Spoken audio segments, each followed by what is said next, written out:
والصلاة والسلام على من لا نبي بعده وعلى آله وأصحابه أجمعين সবাই পুষ্পই পাঠ করি আল্লাহুম্মা সাল্লি আলা সাইয়্যিদিনা ওয়া নাবিয়িনা ওয়া শাফিঈনা ওয়া হাবিবিনা ওয়া মাওলানা মুহাম্মদ সাল্লাল্লাহু আলাইহি ওয়া আলা আলিহি ওয়া আসহাবিহি ওয়া বারাক। أما بعد فأعوذ بالله من الشيطان الرجيم بسم الله الرحمن الرحيم وجاهدوا في الله حق جهاده آمنت بالله صدق الله مولانا العظيم।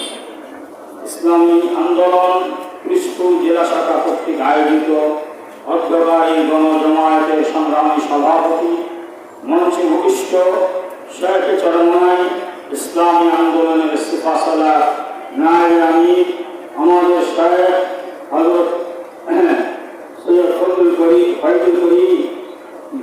মাদ্রাসাতুল আলী, উপস্থিত আমাদের কেন্দ্রীয় নেতা সিনিয়র যুগ্ম মহাসচিব গালিয়া দাউর রহমান সহ কেন্দ্রীয় জেলা পর্যায়ের নেতা যারা উপস্থিত হয়েছেন দেশপ্রেমী, এখানে দাঁড়িয়ে দীর্ঘ বক্তব্য দেওয়ার কোনো সুযোগ নেই।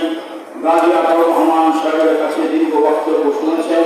দেশ এবং দেশের জন্য বর্তমান কী ধরনের বক্তব্য প্রয়োজন, কী ধরনের দিক নির্দেশনার প্রয়োজন তা মনে হয় বক্তব্য দেওয়াতে ফুটে উঠেছে। ইতিপূর্বে জেলার প্রতিনিধিদের বক্তব্য আপনারা শুনেছেন। মূল কথা হচ্ছে আমরা এই দেশকে একটি কল্যাণ রাষ্ট্র হিসেবে চাই। কল্যাণ মানে সকলের জন্য কল্যাণ, দলমত নির্বিশেষে সকলের জন্য কল্যাণ, জাতি ধর্ম নির্বিশেষে সকলের জন্য কল্যাণ হোক এমন একটি রাষ্ট্র আমরা চাই কি চাই না। এর অর্থ হচ্ছে আমাদের ইসলামী আন্দোলন।